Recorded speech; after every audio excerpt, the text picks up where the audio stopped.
Avoir une bonne conduite et retrouver le top 8. Ce mercredi à 21h, le Barça jouera au stade à Jan Breidel pour y affronter le Club Bruges dans le cadre de la 4e journée de la Ligue des Champions. Et à la moitié du chemin de cette phase de groupe, la victoire est impérative pour les protégés d'Hansi Flick s'ils veulent être dans les rangs des meilleures équipes européennes. Et même en cas de succès, les Blaugrana reviendraient à hauteur du PSG et du Real Madrid, respectivement battus hier soir par le Bayern Munich et Liverpool par un but d'écart. Et évidemment, en ce mercredi matin, les quotidiens catalans se délectent de la défaite merengue. Par exemple, le quotidien Sport titre une réelle gamelle pour le Real Madrid, tandis que Mundo Deportivo préfère mettre en avant un chaos blanc. Mais le journal catalan qui résume sûrement le mieux le contexte barcelonais en ce mercredi matin, eh bien, c'est l'Esportio qui illustre dans sa une du jour un Robert Lewandowski partant à la chasse à Bruges.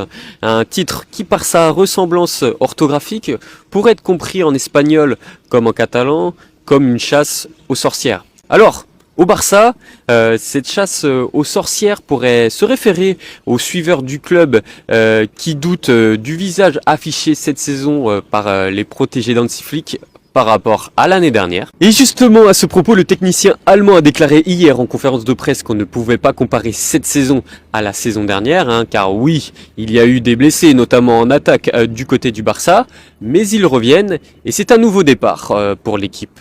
Alors, justement, pour ce nouveau départ, il faudra toujours faire sans Christensen, Johan Garcia, Marc-André ter Stegen, Gavi, Pedri et Rafinha, mais le 11 de départ du Barça garde tout de même de l'allure et vous allez comprendre pourquoi, parce que la compo probable face à Bruges ce soir pourrait ressembler à cela selon Mundo Deportivo. Chesney dans les buts, Jules Koundé, Ronald Araujo, Pau Cubarsí et Alejandro Balde devraient être alignés en défense.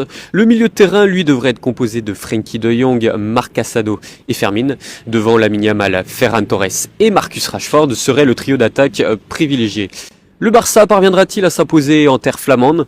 Réponse ce soir à partir de 21h. En attendant la rencontre, n'hésitez pas à nous suivre sur tous les réseaux sociaux pour avoir plus d'informations sur le match et même le Barça en général.